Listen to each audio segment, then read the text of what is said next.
जय श्री कृष्ण। राधे राधे। समस्या का समाधान इस बात पर निर्भर करता है कि हमारा सलाहकार कौन है। यह बहुत महत्वपूर्ण है क्योंकि दुर्योधन शकुनी से सलाह लेता था और अर्जुन श्री कृष्ण से। हरे कृष्णा। आप सभी का दिन शुभ और मंगलमय हो। कान्हा जी की कृपा सदा आप सभी पर बनी रहे। इससे पहले की कथा सुनने के लिए और कमेंट्स करने के लिए आप सबका बहुत बहुत धन्यवाद। आज सुनिए आषाढ़ मास महात्म्य में आगे की कथा। और अगर आपको यह कथाएं अच्छी लगती हो तो वीडियो को लाइक करके हो सके तो कमेंट बॉक्स में भी जरूर बता दिया करें।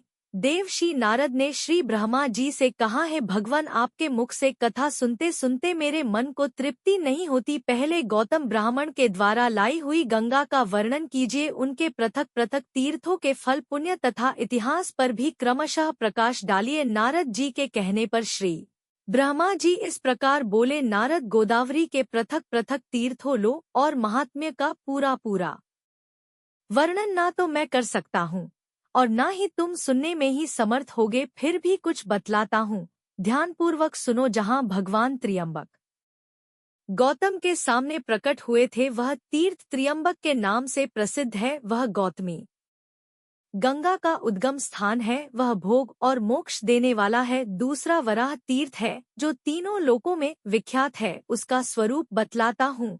पूर्व काल की बात है। सिंधु सेन नामक राक्षस देवताओं को परास्त करके यज्ञ छीनकर रसातल में जा पहुंचा। यज्ञ के रसातल चले जाने पर पृथ्वी पर उसका सर्वथा अभाव हो गया। देवताओं ने सोचा, यज्ञ के बिना ना तो यह लोक रह जाएगा और ना परलोक ही। अपने शत्रु के पीछे उन्होंने रसातल में धावा कर दिया, परंतु इंद्र आदि देवता सिंधु सेन को जीत नहीं सके। तब उन्होंने पुराण पुरुष भगवान विष्णु के पास जाकर यज द अपहरण आदि राक्षस की सब कर कह सुनाई। भगवान ने उन्हें सांत्वना देते हुए कहा, मैं वराह रूप धारण करके शंख चक्र और गदा हाथ में लेकर रसातल में जाऊंगा और मुख्य मुख्य राक्षसों का संहार करके पुण्यम यज्ञ को वापस लौटा लाऊंगा। देवता गणों, तुम सभी लोग स्वर्ग में जाओ, तुम्हारी मानसिक चिंता दूर हो जानी चाहिए। गंगा जी जिस मार्ग से रसातल में गई थी उसी मार्ग से पृथ्वी को छेदक चक्रधारी भगवान भी रसातल में पहुंच गए। उन्हें वराह रूप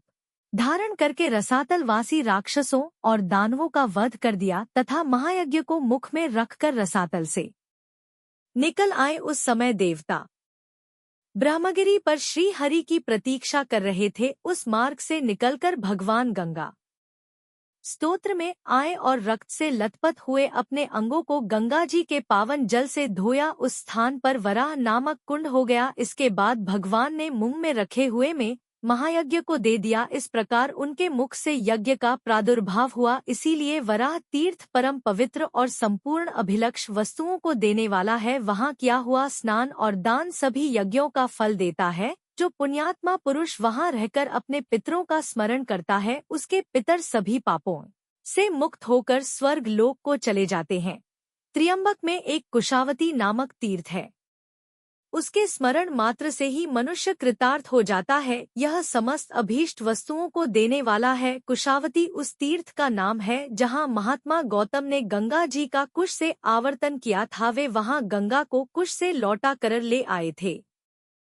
कुश व्रत में किया हुआ स्नान और दान पितरों को तृप्ति देने वाला है। जहाँ नदियों में श्रेष्ठ गंगा नील पर्वत से निकली है, वहाँ वे नील गंगा के नाम से विख्यात है। मनुष्य शुद्ध चित होकर नील गंगा में स्नान आदि जो कुछ भी शुभ कर्म करता है वह सब अक्षय जानना चाहिए। उससे पितरों को बड़ी तृप्ति होती है। गोदावरी में परम उत्तम कपुत तीर्थ भी है जिसकी तीनों लोकों में प्रसिद्धि है। मुने मैं उस तीर्थ का स्वरूप और महान फल भी बतलाता हूँ, सुनो। ब्रह्मगिरि पर एक बड़ा भयंकर व्याध रहता था। वह ब्राह्मणों, साधुओं, यतियों, गौ, पक्षियों और मृग की हत्या क्या करता था। वह पापा आत्मा बड़ा ही क्रोधी और असत्य वादी था। उसके हाथ में सदा पाश और धनुष मौजूद रहते थे। उस महापाप व्याध के मन में सदा पाप के ही संकल्प उठते थे। उसकी स्त्री और पुत्र भी उसी स्वभाव के थे। एक दिन अपनी पत्नी की प्रेरणा से वह घने जंगल में घुस गया। वहाँ उस पापी ने अनेक प्रकार के मृगों और पक्षियों का वध किया। कितनों को जीवित ही पकड़कर पिंजरे में डाल दिया। इसी प्रकार वह दूर तक घूम घूम कर फिर वापस अपने घर की ओर लौटा। तीसरे पहर का समय था। चैत्र और वैशाख बीत चुके थे। एक ही क्षण में बिजली कधी और आकाश में मेघों की घटा छा गई। हवा चली और पानी के साथ पत्थरों की वर्षा होने लगी। मूसलाधार वर्षा के कारण बड़ी भयंकर अवस्था हो गई। वह व्याध रास्ते में चलते चलते थक गया था। जल की अधिकता के कारण मार्ग का उसे ज्ञान नहीं हो पा रहा। जल, थल और गड्ढे की पहचान सर्वथा असंभव हो गई थी। उस समय वह पापी सोचने लगा, मैं कहाँ जाऊं, कहाँ ठहर, क्या करूं? मैं यमराज की भांति सभी प्राणियों के प्राण हर लिया करता हूँ। आज मेरा भी प्राणा कर देने वाली पत्थरों की वर्षा हो रही है। आसपास कोई ऐसी शिला अथवा वृक्ष नहीं दिखाई देता जहाँ मेरी रक्षा हो सके, जहाँ मैं जाकर ठहर पाऊं। इसी प्रकार तरह तरह की चिंता में पड़े हुए व्याध ने थोड़ी ही दूर पर एक उत्तम वृक्ष देखा जो शाखा और पल्लवों से सुशोभित हो रहा था। वह उसी की छाया में आकर बैठ गया। उसके सभी वस्त्र भीग गए थे। वह इस चिंता में पड़ा था कि मेरे स्त्री बच्चे जीवित होंगे या नहीं।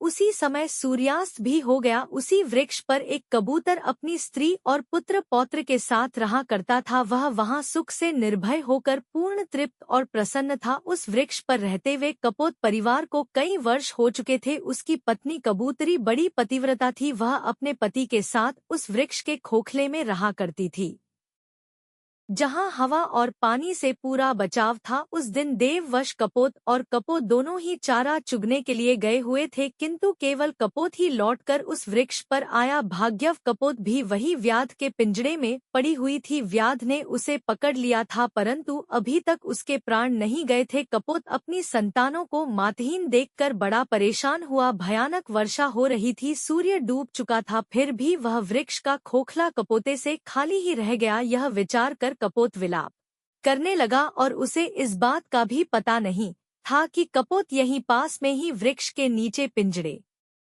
में बंधी पड़ी है। कपोत ने अपनी प्रिया के गुणों का वर्णन आरंभ कर दिया। हाय मेरे हर्ष को बढ़ाने वाली कल्याणम कपो, न जाने क्यों अभी तक वापस लौटकर नहीं आई। वही मेरे धर्म की जननी है, उसके सहयोग से ही मैं धर्म का संपादन कर पाता हूँ।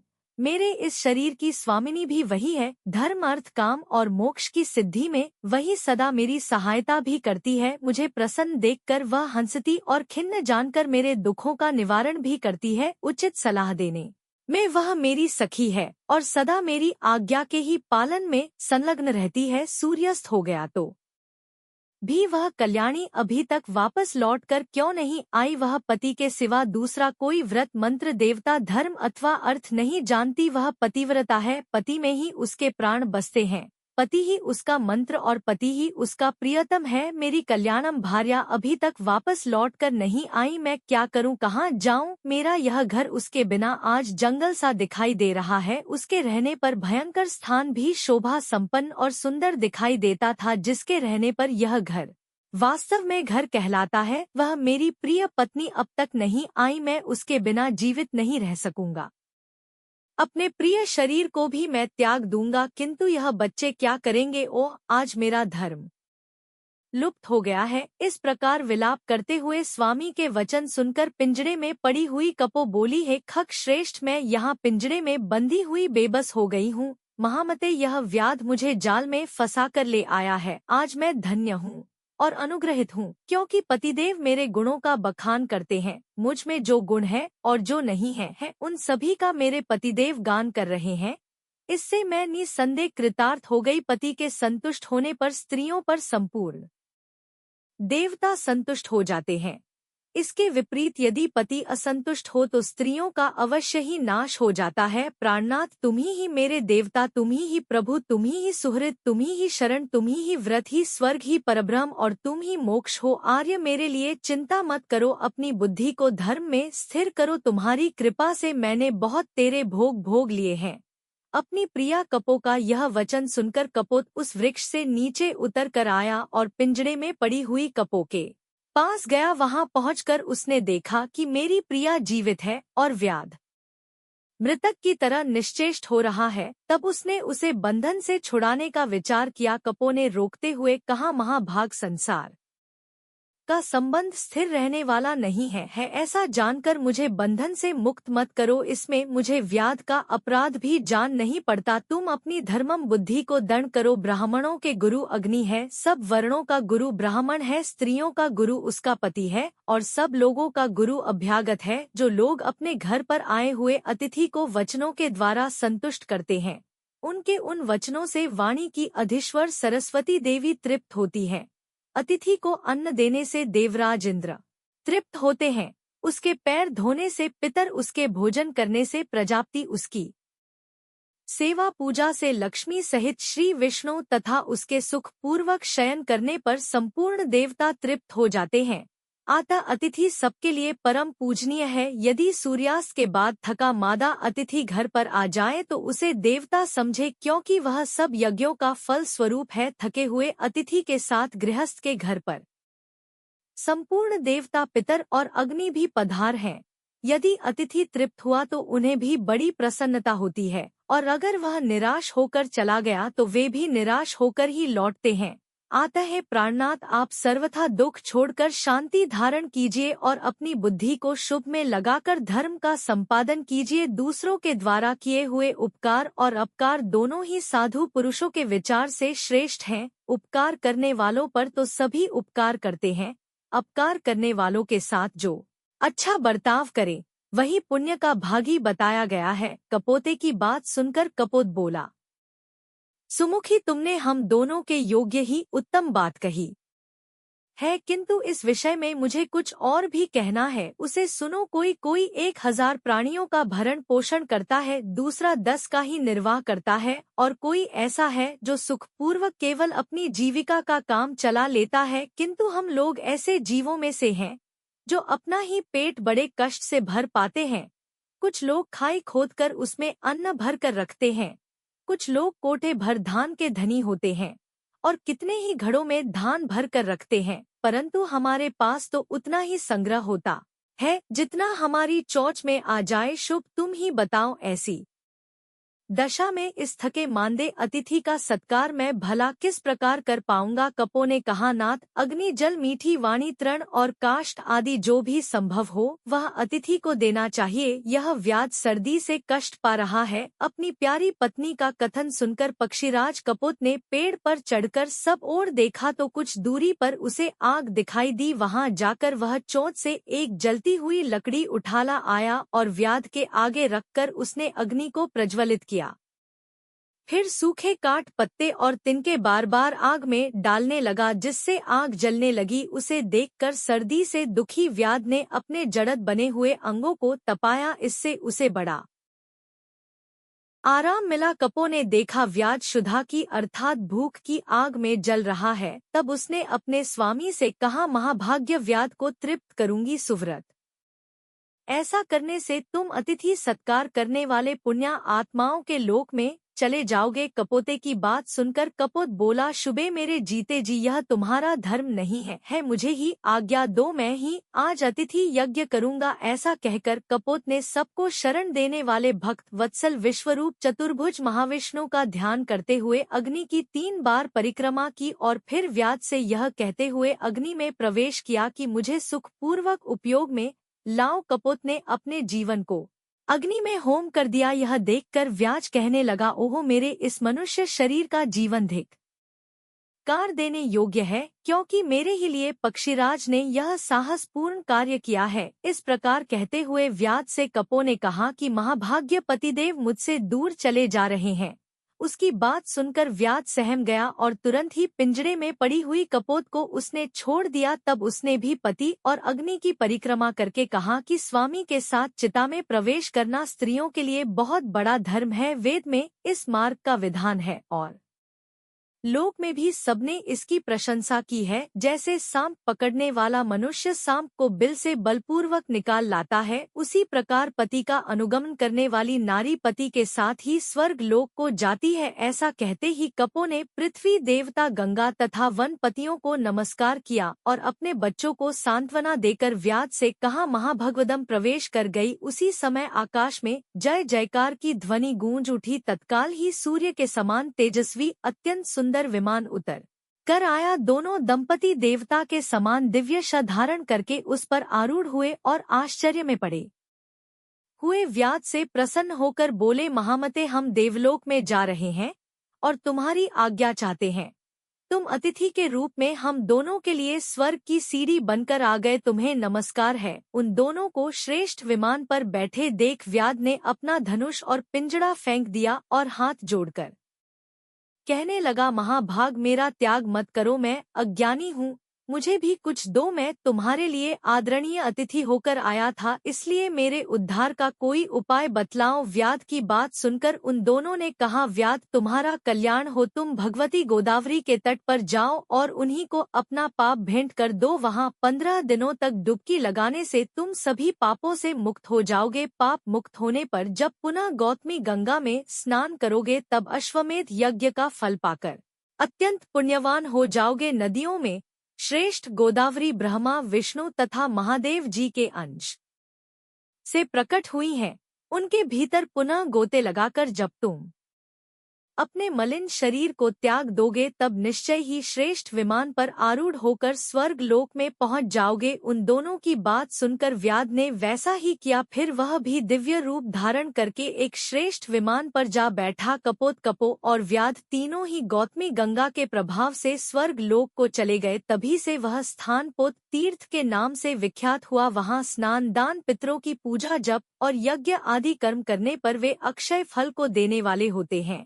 देवर्षि नारद को कपुत तीर्थ की महिमा सुनाकर श्री ब्रह्मा जी मौन हो गए। इसके आगे का वृतांत आप अगले अध्याय में सुनिए। आपको हर दिन आषाढ़ मास की कथा के साथ ही वीडियो के लास्ट में एक और कथा भी सुनाई जाती है, तो अब सुनिए उसी कथा के आगे का वृतांत। प्राची सरस्वती का नाम सुनकर वे सभी द्विज वहां पर स्नान करने की इच्छा से गए। तीर्थों में श्रेष्ठ सरस्वती के तट पर बहुत सारे द्विज निवास किया करते थे। तरह तरह के वृक्ष उस स्थान की शोभा बढ़ा रहे थे और वह तीर्थ सभी प्राणियों को बहुत सुंदर लगता था। अनेकों ऋषि मुनि उसका सेवन करते थे। उन ऋषियों में से कोई वायु पीकर रहने वाले थे तो कोई जल पीकर, कुछ लोग फलाहारी थे तो कुछ लोग केवल पत्ते चबाकर रहने वाले थे। सरस्वती नदी के तट पर महर्षियों के स्वाध्याय का शब्द गूंजा करता था। मृग के सैकड़ों झुंड वहां पर विरा करते थे। अहिंसक और धर्म परायण महात्माओं से उस तीर्थ की बहुत शोभा हो रही थी। पुष्कर तीर्थ में सरस्वती नदी सुप्रभा, कांचना, प्राचीन, नंदा और विशाला नाम से प्रसिद्ध 5 धाराओं में बहती है। भूतल पर वर्तमान ब्रह्मा जी की सभा में, उनके विस्तृत यज्ञ मंडप में जब द्विजातियों का शुभागमन हो गया, देवतागण पुण्याह वचन और नाना प्रकार के नियमों का पालन करते हुए जब यज्ञ कार्य के संपादन में लग गए और पितामह ब्रह्मा जी यज्ञ की दीक्षा ले चुके, उस समय संपूर्ण भोगों की समृद्धि से युक्त यज्ञ के द्वारा भगवान का यजन आरंभ हुआ। राजन, उस यज्ञ में द्विजातियों के मन में जिस भी वस्तु की इच्छा होती अपने आप उनके सामने उपस्थित हो जाया करती थी। धर्म और अर्थ के साधन में प्रवीण पुरुष भी स्मरण करते ही वहां आ जाते थे। देव गंधर्व गान करने लगे, अप्सराएं नाचने लगी, दिव्य बाजे उठे। उस यज्ञ की समृद्धि से देवता भी संतुष्ट हो गए। मनुष्य को तो वहां का वैभव देखकर बड़ा ही आश्चर्य हुआ। पुष्कर तीर्थ में जब इस प्रकार ब्रह्मा जी का यज्ञ होने लगा, उस समय ऋषियों ने संतुष्ट होकर सरस्वती का सुप्रभा नाम से आह्वान किया। पितामह का सम्मान करती हुई वेगशालिनी सरस्वती नदी को उपस्थित देखकर मुनियों को बड़ी प्रसन्नता हुई। इस प्रकार नदियों में श्रेष्ठ सरस्वती ब्रह्मा जी की सेवा और मनुष्य मुनियों की प्रसन्नता के लिए ही पुष्कर तीर्थ में प्रकट हुई थी। जो मनुष्य सरस्वती के उत्तर तट पर अपने शरीर का परित्याग करता है और प्राचीन सरस्वती के तट पर जप करता है, वह पुनः जन्म मृत्यु को प्राप्त नहीं होता। सरस्वती के जल में डुबकी लगाने वाले को अश्वमेध यज्ञ का पूरा फल मिल जाता है, जो वहाँ नियम और उपवास के द्वारा अपने शरीर को सुखाता है। केवल जल या वायु पीकर अथवा पत्ते चबाकर तपस्या करता है, वेदी पर सोता है तथा यम और नियमों का अलग अलग पालन करता है, वह शुद्ध हो ब्रह्मा जी के परम पद को प्राप्त होता है। जिन्होंने सरस्वती तीर्थ में तिल भर भी स्वर्ण का दान किया हो, उनका वह दान मेरु पर्वत के दान के समान फल देने वाला है। यह बात पूर्व समय में स्वयं प्रजापति ब्रह्मा जी ने कही थी। जो मनुष्य इस तीर्थ में स्नान करेंगे वे अपने कुल की 21 पीढ़ियों के साथ स्वर्ग लोक को जाएंगे। वह तीर्थ पितरों को बहुत ही प्रिय है। वहाँ एक ही पिंड देने से उन्हें पूर्ण तृप्ति हो जाती है। वे पुष्कर तीर्थ के द्वारा उद्धार पाकर ब्रह्मा लोक में पधार हैं। उन्हें फिर अन्न भोग की इच्छा नहीं होती, वे मोक्ष मार्ग में चले जाते हैं। अब मैं सरस्वती नदी जिस प्रकार पूर्व वाहिनी हुई वह प्रसंग बतलाता हूँ। राजन, बहुत समय पहले की बात है। एक बार इंद्र आदि समस्त देवताओं की ओर से भगवान श्री विष्णु ने सरस्वती से कहा, देवी तुम पश्चिम समुद्र के तट पर जाओ और इस बड़वा नल को ले जाकर समुद्र में डाल दो। ऐसा करने से समस्त देवताओं का भय दूर हो जाएगा। तुम माता की तरह देवताओं को अभयदान दो। सबको उत्पन्न करने वाले भगवान विष्णु की ओर से यह आदेश मिलने पर देवी सरस्वती ने कहा, भगवान मैं स्वाधीन नहीं हूँ, आप इस कार्य के लिए मेरे पिता ब्रह्मा जी से अनुरोध कीजिए। पिताजी की आज्ञा के बिना मैं तो एक पग भी कहीं नहीं जा सकती। सरस्वती का अभिप्राय जानकर देवताओं ने ब्रह्मा जी से कहा, पितामह आपकी कुमारी कन्या सरस्वती बड़ी साध्वी है, उसमें किसी प्रकार का कोई दोष नहीं देखा गया है, अतः उसे छोड़कर दूसरा कोई नहीं है जो बड़वा नल को ले जा सके। पुलस जी कहते हैं, देवताओं की बात सुनकर ब्रह्मा जी ने सरस्वती को बुलाया और उसे गोद में लेकर उसका मस्तक सूंघ फिर बड़े स्नेह के साथ कहा, पुत्री तुम मेरी और इन समस्त देवताओं की रक्षा करो। बेटी, देवताओं के प्रभाव से तुम्हें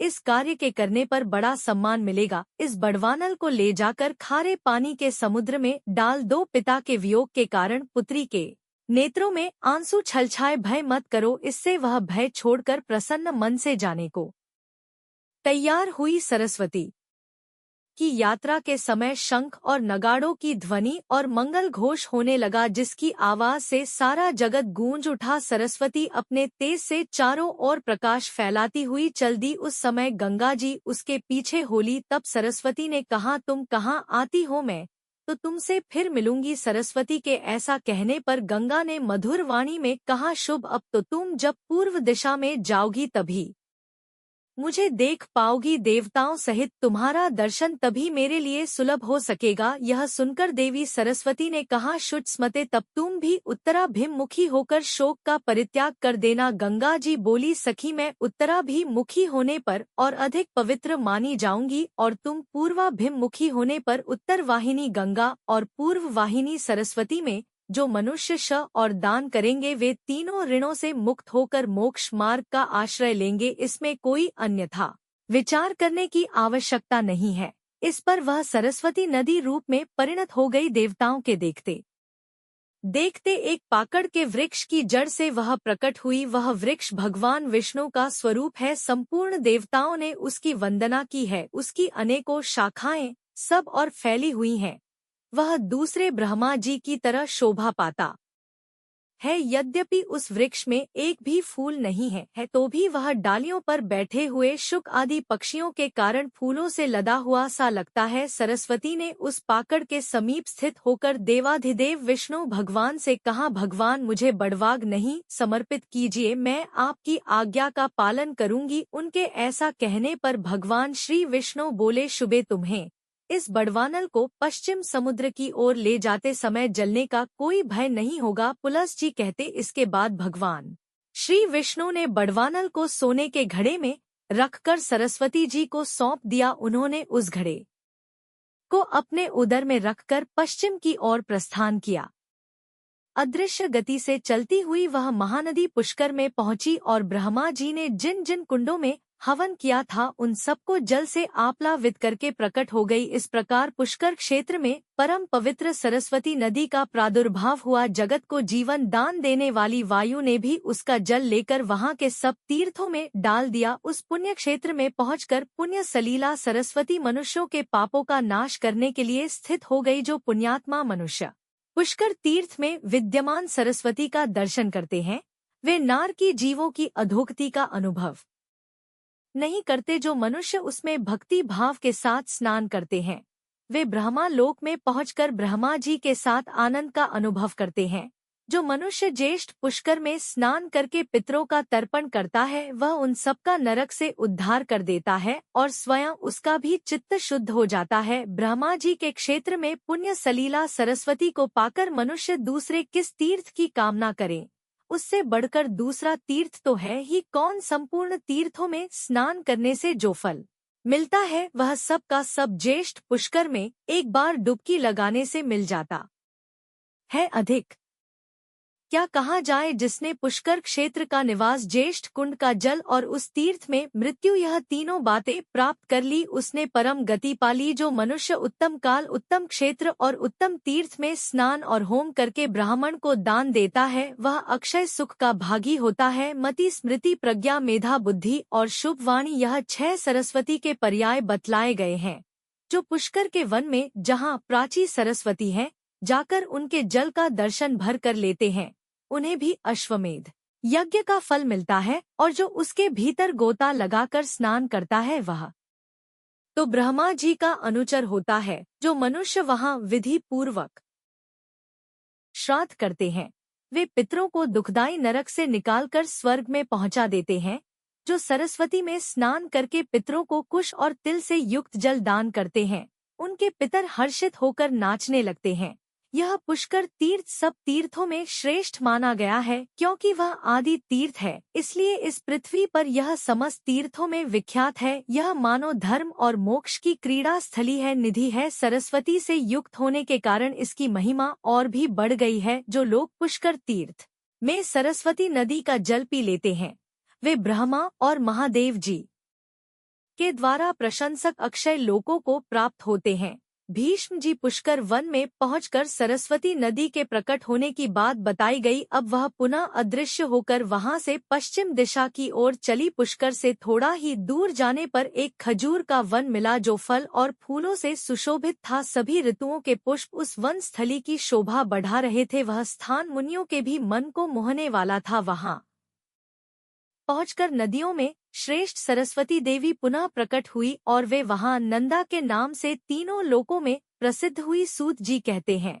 यह सुनकर देवव्रत भीष्म ने पुलस जी से पूछा, ब्राह्मण सरिता में श्रेष्ठ नंदा कोई दूसरी नदी तो नहीं है? मेरे मन में इस बात को लेकर बड़ा कौतूहल हो रहा है कि सरस्वती का नाम नंदा कैसे पड़ गया। जिस प्रकार और जिस कारण से वे नंदा नाम से प्रसिद्ध हुई उसे बताने की कृपा कीजिए। भीष्म के इस प्रकार पूछने पर पुलत जी ने सरस्वती का नंदा नाम क्यों पड़ा इसका प्राचीन इतिहास सुनाना आरंभ किया। वे कहने लगे, भीष्म, बहुत पहले की बात है, पृथ्वी पर प्रभंजन नाम से प्रसिद्ध एक महाबली राजा हुए हैं।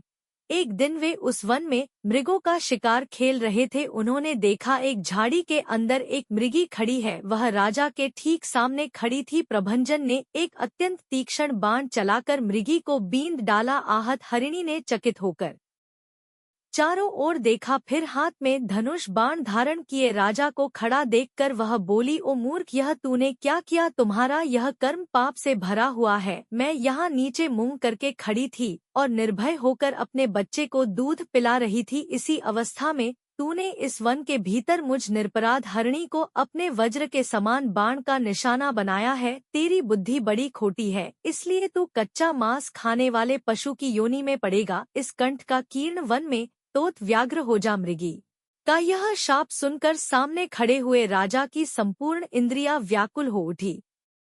वे हाथ जोड़कर कहने लगे, कल्याणी, मैं नहीं जानता था कि तू बच्चे को दूध पिला रही है। अनजाने में मैंने तेरा वध किया है। आता मुझ पर प्रसन्न हो। मैं व्याघ्र योनि को त्याग कर पुनः मनुष्य शरीर को कब प्राप्त करूंगा? अपने इस शाप के उद्धार की अवधि तो बता दो। राजा के ऐसा कहने पर वह मृगी बोली, राजन, आज से 100 वर्ष बीतने पर यहाँ नंदा नाम की एक गौ आएगी। उसी के साथ तुम्हारा वार्तालाप होने पर इस शाप का अंत हो जाएगा। पुलस जी कहते हैं, मृगी के कहे अनुसार राजा प्रभंजन व्याघ्र हो गए। उस व्याघ्र की आकृति बड़ी ही घोर और भयानक थी।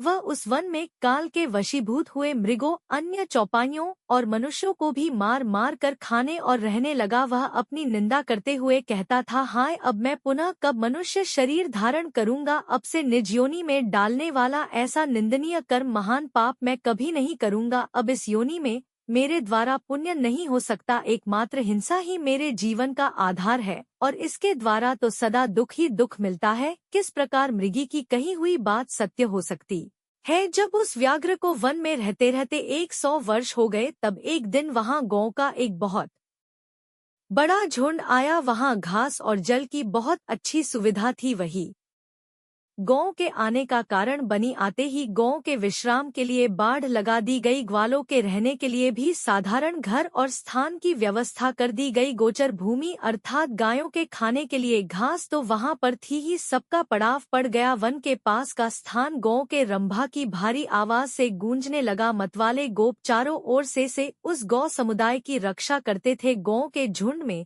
एक बहुत ही हष्ट पुष्ट और संतुष्ट रहने वाली गाय थी, जिसका नाम था नंदा। वही उस झुंड में प्रधान थी और सबके आगे निर्भय होकर चला करती थी। एक दिन वही गाय अपने झुंड से बिछड़ गई और चढ़ते चढ़ते उसी व्याघ्र के सामने जा पहुंची। व्याघ्र उसे देखते ही खड़ी रह कहते हुए उसकी ओर दौड़ा। उसके पास आकर बोला, आज विधाता ने तुझे मेरा भोजन बनाकर भेजा है, क्योंकि तोत खुद यहाँ आकर उपस्थित हुई है। व्याघ्र का ये रोंगटे खड़ा कर देने वाला निष्ठुर वचन सुनकर उस गाय को चंद्रमा के समान कांति वाले अपने सुंदर बछड़े की याद आने लगी। उसका गला भरिया वह गदगद स्वर से अपने पुत्र के लिए हुंकार करने लगी। उस गौ को अत्यंत दुखी और रोता हुआ देखकर व्याघ्र बोला, अरे गाय, संसार में सब लोग अपने कर्मों का ही तो फल भोगते हैं।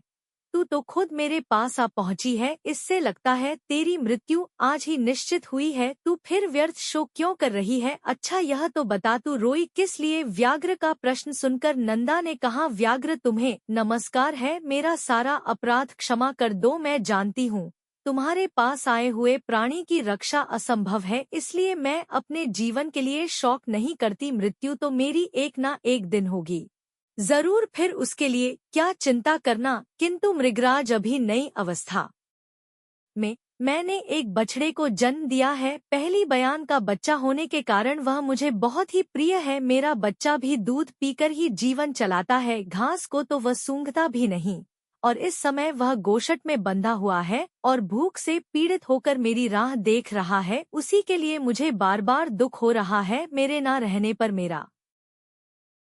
मेरा बच्चा कैसे जीवित रहेगा? मैं पुत्र स्नेह के वशीभूत हो रही हूँ और उसे दूध पिलाना चाहती हूँ।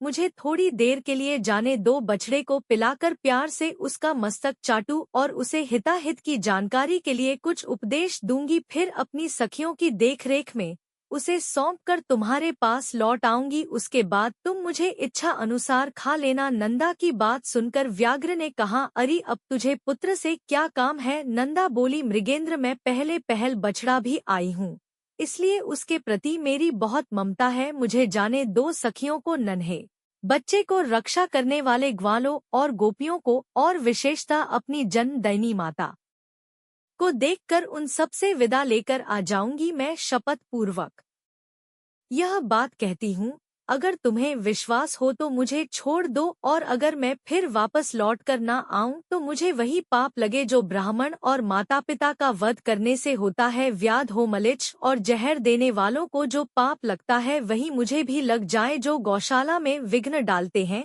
सोते हुए प्राणी को मारते हैं, और जो एक बार अपनी कन्या का दान करके फिर उसे दूसरे को देना चाहते हो, उन्हें जो पाप लगता है वह मुझे भी लगे। जो अयोग्य बैलों से भारी बोझ उठवा है, उसको लगने वाला पाप भी मुझे लग जाए। जो कथा होते समय विघ्न डालता है और जिसके घर पर आया हुआ मित्र निराश लौट जाता है, उसको जो पाप लगता है वही मुझे भी लगे। अगर मैं पुनः लौट कर न आऊं इन भयंकर पापों के भय से, मैं तो अवश्य आऊंगी। हरे कृष्णा। इसके बाद जो कुछ भी हुआ उसका वृतांत आप सभी अगले अध्याय में जरूर सुने। कृपा कमेंट में राधे राधे जरूर लिखें।